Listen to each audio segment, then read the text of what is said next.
Boas pessoal e bem-vindos ao Ambrose Talks Too Much. Esta vai ser uma edição muito especial porque vai ser a primeira parte de uma iniciativa que basicamente é montar um roster do NXT e do main roster e, como é que eu ia dizer, criar aqui a minha WWE. Se calhar não está aqui tudo o que é a minha WWE, mas acho que era uma WWE que era mais interessante para a maioria das pessoas. Portanto, antes de agradecer, obviamente, a toda a gente, dizer que se deu imenso trabalho, porque foram algumas horas aqui a encaixar as coisas, a tendo em conta que um pay-per-view tem 8 combates. Era complicado conseguir, porque a segunda parte é buscar um pay-per-view, portanto era complicado estar a conseguir fazer isso. Portanto, vou começar pelo roster todo, mas antes de começar a dizer o roster, tanto do NXT como do main roster, dizer que, antes de tudo mais, que o WWE World Heavyweight Championship é obviamente o título principal da empresa e que o segundo mais importante é o título intercontinental, que estaria quase ao nível do título mundial. O título dos Estados Unidos também seria mais elevado do que é hoje, mas ainda assim abaixo do título intercontinental. E também estou a partir do princípio, isto já mais a pensar na segunda parte, que o NXT teria sempre direito a combates, se calhar no Raw pre-show e no pre-show dos pay-per-views, pelo menos. Portanto, isto para dar aqui mais alguma dinâmica do NXT na história, senão não fazia sentido estar a pensar em pessoal do NXT para esta situação. Antes de designar o. Posso já começar por designar os campeões? Não sei se vão depois concordar com isto, mas designando os campeões: WWE World Heavyweight Champion Seth Rollins como heel. O campeão intercontinental seria o Chris Jericho como heel, e o Chris Jericho a full time, não era a part time, era full time. Pronto, ele podia ser part timer, sim, porque na minha cabeça já pensei que uma feud e basicamente depois disto o Chris Jericho saía de cena. Portanto, pronto, tanto faz. Chris Jericho part-time ou full-time, mas ele está quase, como é que eu ia dizer, a chegar ao fim da sua run com a WWE, e vai ter aqui uma feud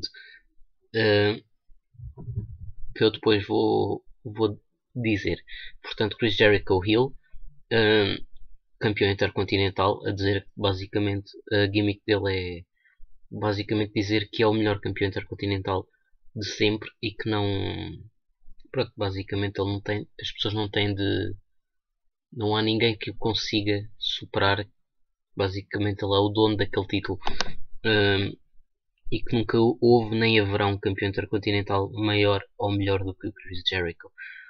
Depois, campeão dos Estados Unidos. Vou manter em relação ao que é a realidade, ou seja, o Rusev, como heel, obviamente.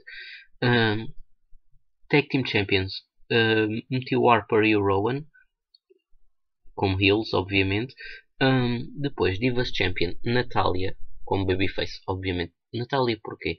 Porque eu acho, sinceramente, eu já estou cansado de ver a AJ com o título e acho que ainda é muito cedo para estar a projetar a Paige assim como é que eu ia dizer, a dona da divisão feminina, porque a Paige é muito jovem ainda e tem muitos anos para poder mostrar isso. Depois, em termos de NXT, NXT Champion seria um Adrian Neville heel, porque como vimos no último NXT Takeover Fatal 4-Way, o Neville ganhou não propriamente de uma forma limpa e podia, pronto, acho que isso podia ser a base para um heel turn e basicamente o Neville seria heel. Depois, NXT Tag Team Champions mantinha o Sin Cara e o Kalisto como babyfaces e NXT Women's Champion metia a Bayley como babyface, obviamente. Depois vou começar a dizer as funções de cada um no roster. Vou começar pelo pessoal do main roster. O John Cena seria o number one contender ao US title, ou seja, estaria em feud com o Rusev. O Rusev, por essa lógica, seria o United States Champion. Depois, Randy Orton. Eu estou a pegar nestes nomes que foram os nomes que vocês me deram. Basicamente, isto era como se fosse o meu roster. Ou seja, os nomes que vocês me deram seria o roster da WWE com que eu ficava para, para decidir. O Randy Orton seria o number one contender ao WWE World Heavyweight Championship do Seth Rollins. O Randy Orton como babyface. Depois, o Kane. Perguntaram o que é que eu fazia ao Kane. Eu perdi aqui algum tempo a pensar no que é que fazia ao Kane, porque o Kane é uma personagem que tem estado completamente parada. Portanto, vamos imaginar que o Kane tinha traído a Authority e que o Seth Rollins depois tinha feito basicamente o que fez ao Randy Orton ou algo do género e o Kane ficava fora. E agora neste neste booking que eu estou a fazer, o Kane voltava, estava umas 2 ou 3 semanas no Raw a destruir gente, voltava mascarado, obviamente, completamente devastador. Tinha tido uma transformação brutal. Ou seja, teria passado algum tempo desde que o Seth Rollins o tinha arrumado e ele voltava, pronto, credível. Se é que isso é possível ainda fazer com o Kane, mas dava credibilidade ao Kane. Voltava como heel, recuperava a máscara, destruía gente atrás de gente no roster. Pronto, jobbers e pronto, pessoas que por acaso vocês não me deram para estar a meter aqui, mas por exemplo, até o Kane até podia destruir os matadores, podia, sei lá, pá, basicamente atropelar o pessoal. Depois perguntaram-me o que é que eu fazia com o Batista. Basicamente o Batista voltava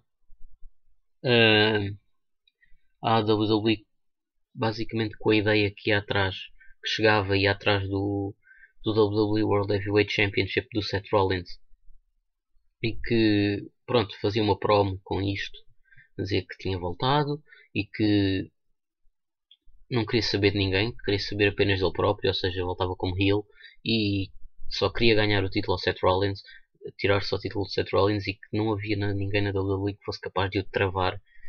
E basicamente, quando ele tivesse a fazer esta promo, aparecia o Ryback e pronto, basicamente dizendo: se queres ir a algum lado, tens de passar por mim. Portanto, o Batista estava aqui numa feud com o Ryback. Depois, o Chris Jericho, como eu já disse, seria o campeão heel, que se gabava de ser o maior campeão intercontinental da história. Depois, perguntaram-me o que é que eu fazia com o The Rock. Isto tem um bocado no seguimento dos part-timers ou daquelas pessoas que estão ali um bocado perdidas, sem saber bem o que se lhes dá para fazer. Perguntaram-me o que é que eu fazia com o The Rock. Pá, eu sei que isto só podia ser mesmo num mundo de fantasia, mas eu acho que o The Rock ficava brutal como General Manager. E pronto, porque pá, tem carisma, pronto, tinha tudo para ser aquela pessoa, como é que eu ia dizer, que marcava combates fantásticos e que podia agarrar mesmo as pessoas ao show por ter um The Rock, pronto, a mandar ou in charge, como vocês quiserem dizer. Acho que era uma coisa que agarrava muito o público e eu acho que isto só poderia terminar com eventualmente o The Rock a ter uma feud com um WWE World Heavyweight Champion. O The Rock obviamente seria um General Manager Babyface, o que seria bastante interessante. Depois perguntaram-me o que é que fazia com o Seth Rollins. Já disse que o Seth Rollins seria o WWE World Heavyweight Champion, já não teria a mala do Money in the Bank. Esqueçam isso, isto é um bocado um universo à parte, isto que eu estou a criar. Portanto, não liguem às lógicas atuais da WWE. Está a ser completamente do nada que eu estou a fazer isto. Depois perguntaram-me o que é que eu fazia com o Ziggler. O Ziggler seria o number one contender ao título do Jericho, ou seja, ao título intercontinental do Chris Jericho. Ou seja, o Ziggler Babyface a feudar com o Chris Jericho. Porquê? Não sei porquê, mas eu sempre vi alguma. Como é que eu ia dizer? Acho que há algumas parecenças entre o Chris Jericho e o Dolph Ziggler.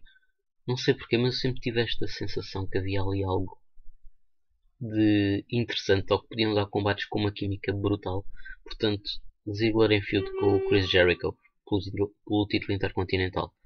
E depois perguntaram-me o que é que eu fazia com o Dean Ambrose e com o Bray Wyatt. Basicamente, estes dois continuariam em feud e esta feud iria culminar no pay-per-view que eu vou buscar. Portanto, isto é uma feud interessante que eu vou estar a. Que eu decidi criar. Bem, no fundo já existe, mas eu continuaria sempre a aplicar esta feud. Depois, Cesaro. Perguntaram-me o que é que fazia com o Cesaro. Basicamente, o Cesaro estaria em feud com o Sheamus, mas vocês podem dizer, bem, mas eu já vi isto e tinha se calhar o aliciante do título dos Estados Unidos. Aqui não tem qualquer título envolvido, apenas temos o Cesaro em feud com o Sheamus, porque eles até dão bons combates. E depois havia aqui, como é que eu ia dizer, pronto, digamos, vamos imaginar, eles já estavam em feud há algum tempo, já tinham tido combates em pay-per-views, não interessa quem é que ganhou, quem é que perdeu. Interessa basicamente saber que o Cesaro e o Sheamus estavam em feud já há algum tempo e depois, pronto, até podíamos partir do princípio que o Cesaro tinha uma vitória num pay-per-view e o Sheamus tinha vitória no outro. E estavam ali muito taco a taco, os dois, e depois, quando se estava a preparar tudo para terem uma. Pronto, imaginemos que isto era no Raw a seguir a um pay-per-view. E o pay-per-view que eu vou buscar por acaso é o TLC, portanto imaginemos, pronto, tinham tido um combate no Survivor Series e pronto, e eles estavam os dois muito taco a taco e depois o combate para desempatar ia ser no Raw a seguir ao Survivor Series. Portanto, eles iam ter este combate e quem é que aparece neste combate? Aparece o Leo Kruger. Quem não sabe o que é o Leo Kruger é a antiga gimmick do Adam Rose. Portanto, eu agarrava no Adam Rose e fazia basicamente um rewind, ou seja, ia buscar o passado do Adam Rose, ou seja, o Leo Kruger, e meti estes três aqui em feud.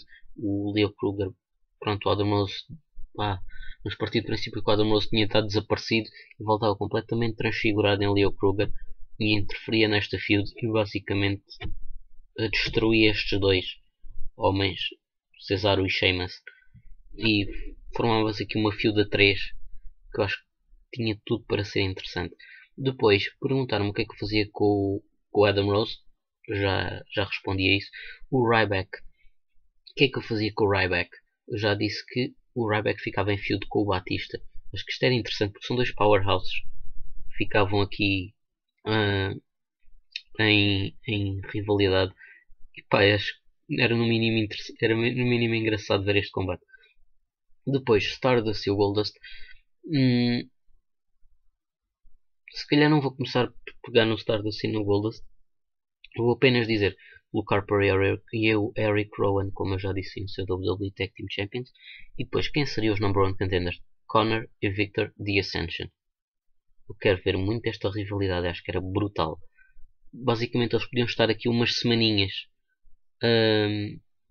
depois do Connor e do Victor se tornarem, pronto, confrontarem os Tag Team Champions. Basicamente, havia aqui quase uma competição com o Connor Victor e o Luke Harper e o Eric Rowan a dizimarem as mesmas equipas. Ou seja, o Connor Victor dizimavam, por exemplo, o Stardust e o Goldust num show, depois no outro era o Luke Harper e o Eric Rowan a fazer isso, e depois faziam o mesmo com os Usos. Basicamente era isto, que depois pronto, poderia fazer um build-up para o pay-per-view e acho que era interessante ver esta feud entre o Luke Harper e o Eric Rowan e o Connor e o Victor finalmente depois a enfrentarem-se no pay-per-view. Depois perguntaram-me o que eu fazia com o Sheamus. O Sheamus estaria inserido na feud do Cesaro com o Kruger. Portanto, temos aqui todas as pessoas que vocês me disseram que eu colocaria no main roster. Falta o Brock Lesnar. Brock Lesnar, sinceramente, acho que numa WWE para mim não faria assim tanta falta. Acho que a WWE pode ser perfeitamente bem sucedida a ser o Brock Lesnar. Roman Reigns, eu estive aqui a tentar ver onde é que eu metia o Roman Reigns, mas sinceramente eu não tenho nenhum sítio onde colocar o Roman Reigns, portanto vou dizer que ele está lesionado. Acho que isso desculpava a ausência do Roman Reigns. Depois perguntaram-me ainda o que é que eu fazia com o Big E. O Big E voltava para o NXT como heel. Basicamente era isto que eu fazia com o Big E, porque acho que a transição que ele fez do main roster do NXT para o main roster não foi boa, porque ele tinha uma gimmick que estava over no NXT e isso não foi trazido para o main roster. Eu acho que foi uma pena. Eu acho que ele teria de voltar ao NXT, fazer impacto com o NXT agora muito mais vistoso, dá muito mais nas vistas, o NXT, o Big E poder fazer esse impacto. no NXT e depois trazer isso para o main roster eventualmente. O NXT Champion seria o Adrian Neville, portanto, e o number one contender ao título do Adrian Neville seria o Sami Zayn. O Adrian Neville já disse que era heel e o Sami Zayn obviamente babyface. Depois os Tag Team Champions do NXT, Sin Cara e Kalisto, com os Vaudevillains number one contenders, como já de resto existe. Depois perguntaram-me o que é que eu fazia ao Tyler Breeze. O Tyler Breeze basicamente, não me perguntei como, mas eu virava o Tyler Breeze babyface. Pá, as pessoas gostam do Tyler Breeze, mas ele é heel, portanto virava babyface. Não me perguntem como, não faço a mínima ideia. Basicamente o Tyler Breeze era babyface e era, como é que eu ia dizer, daqueles main eventers que estão entre o mid-card, não vou dizer main eventer, mas aqueles lutadores que estão entre o mid-card e a posição de contenders ao título principal. Portanto, Tyler Breeze estava ali um bocado perdido porque já tinha sido derrotado pelo Sami Zayn e já não era number one contender, já não estava na title picture, estava ali um bocado perdido. Imaginamos que estava ali a derrotar jobbers até que aparecia o Big E no NXT e destruía o Tyler Breeze. Depois havia ali uma feud com o Tyler Breeze. Basicamente é isto que eu fazia com o Tyler Breeze, era meter em feud com o Big E. Depois perguntaram ainda o que é que eu fazia ao Zack Ryder. O Zack Ryder para mim voltava ao NXT e começava aos poucos a relançar a carreira. Depois em relação às divas do main roster, o que eu fazia era subir a Charlotte. Portanto, divas do main roster teríamos Natália, Paige, Emma, AJ Lee, Charlotte e as Bellas, segundo o que vocês me disseram. Em relação às divas do NXT, seriam Bayley, Sasha Banks e Summer Rae, que eu descia outra vez para o NXT porque acho que ela poderia fazer mais impacto lá. Eu sei que faltou aqui nomes, tanto nas divas como nos homens, mas eu apenas trabalhei com aquilo que vocês me deram. Portanto, basicamente, o que acontecia, para recapitular, seria campeões e feuds com os campeões. Seth Rollins Hill em feud com o Randy Orton babyface. Depois teríamos também o Chris Jericho como campeão intercontinental heel em feud com o Dolph Ziggler babyface. Depois United States Champion Rusev em feud com o John Cena babyface. Depois Tag Team Champions Harper e Rowan Hills em feud com The Ascension como babyface. Depois divas Natalia Face em feud com a Paige e com a Charlotte, as duas eles, mas elas não tinham qualquer tipo de parceria entre si. Depois em termos de NXT teríamos Adrian Neville heel em feud com o Sami Zayn babyface. O Sami Zayn, como está agora à procura do título, à procura de finalmente ganhar aquele grande combate. Depois NXT Tag Team Champions Sin Cara e Kalisto babyface em feud com os Vaudevillains Hills, que também já acontece na realidade. Depois NXT Women's Champion seria a Bayley como babyface em rivalidade com o Sasha Banks e com a Summer Rae. Neste caso seria uma cópia de feud quase do main roster, com a Sasha Banks e a Summer Rae serem as duas heels, mas não são parceiros, apenas querem provar quem é melhor e quem é que consegue ganhar o título. Depois, feuds que não sejam por títulos. No main roster temos Ambrose contra Bray Wyatt, Batista contra Ryback e Cesaro contra Sheamus contra Leo Kruger. O Leo Kruger, lembro, para quem não sabe ou para quem já perdeu, para quem se perdeu, o Leo Kruger é um antigo Adam Rose. Depois, aqueles que estão inativos ou lesionados, já disse Brock Lesnar que está inativo, sinceramente não havia necessidade para o ter, e o Roman Reigns estaria lesionado. Depois, feud do NXT, estava-me a esquecer, o Big E contra o Tyler Breeze. Depois, disseram-me que em relação às divas do main roster que não estejam inseridas na title picture, basicamente não. Eu gosto muito da Emma, da AJ, das Bellas. Sinceramente não tinha grande coisa para fazer com elas naquilo que eu idealizei. Portanto, penso que é tudo. Se quiserem, acho que não vale a pena recapitular, porque eu depois estou muito tempo a ver isto, mas não se esqueçam. Pá, acho que não tem nada que saber. Eu disse já tudo. É só uma questão se quiserem apontar ou em algum lado ou assim, hum, para tentar ver as dinâmicas com que isto ficava. Tem apenas de voltar atrás e ouvir novamente. Portanto, os campeões seriam Seth Rollins em feud com Randy Orton, Chris Jericho, campeão intercontinental em feud com Dolph Ziggler, Rusev, campeão dos Estados Unidos em feud com John Cena, Tag Team Champions Harper e Rowan em feud com os Ascension, Divas Champion Natalia em feud com Paige e a Charlotte. No NXT seria Adrian Neville em feud com o Sami Zayn, Tag Team Champions do NXT Sin Cara e Kalisto em feud com os Vaudevillains, NXT Women's Champion Bayley em feud com Sasha Banks e Summer Rae. Feuds em que não estejam inseridos os títulos: Ambrose contra Bray Wyatt, Batista vs Ryback e Cesaro contra Sheamus contra Leo Kruger. Basicamente é isto que eu consegui com aquilo que me disseram. Depois, obviamente, fazer os agradecimentos a quem contribuiu para tudo isto. Agradecer ao Armando Araújo Zezé, ao Guilherme Moreno, Miguel Oliveira, Pedro Tomás, Pedro Fernandes, José Farias, Tiago Barbosa, Tiago Carlos Lino, Bruno Pereira e João Miguel RRDA. Ou seja, foram estas pessoas que participaram. Peço desculpa se me tiver esquecido de alguém. Se me tiver esquecido de alguém, façam essa menção que serão mencionados no segundo vídeo, com o booking para o pay-per-view. Acho que em relação ao que eu já desenvolvi, o booking do pay-per-view já está um pouco, pelo menos em relação aos combates e em relação aos intervenientes dos combates, já fica um pouco claro aquilo que será feito. Portanto, isto acho que não ficou confuso.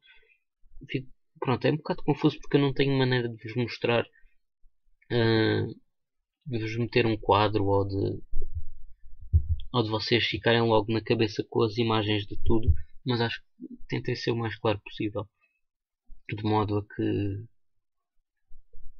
não ficasse confuso. Os agradecimentos foram feitos. Acho que não me esqueci de dar funções a ninguém daqueles que vocês me indicaram. Portanto, agradecer a todos. Acho que foi interessante. Acho que quem quiser realmente envolver-se nisto e ver o meu pensamento e não sei o que, vai ter de ouvir isto mais do que uma vez. Nem que seja, acho que aqueles fãs mais, como é que eu ia dizer, aqueles fãs mais vivos do podcast e da WWE vão querer se calhar apontar ou assim, ou ter bem presentes aqueles que foram os meus raciocínios. Espero que tenham gostado. Adorei isto, apesar de que deu bastante trabalho. Adorei bastante o facto de poder criar tudo isto. E o vídeo não ficou, o podcast não ficou longo, ainda não são sequer 25 minutos, portanto acho que ficou, acho que deu para condensar bem aquilo que era necessário. Muito obrigado a todos que participaram. De certeza que depois será aberto um post em que vocês vão poder dar as sugestões para a segunda parte, ou mesmo não, nos comentários a este episódio não convém já estarem a sugerir bookings de combates ou tipos de combates para a segunda parte, mas é interessante, quero ver a vossa opinião, se concordam, se não concordam, se calhar o que é que vocês faziam com este mesmo roster. Acho que é interessante vocês poderem dar essas ideias. Portanto, muito obrigado a todos. Peço desculpa por só ter sido lançado hoje, mas sinceramente foi quando me deu mais paciência para pensar. Portanto, muito obrigado a todos. Boa semana e espero que tenham gostado.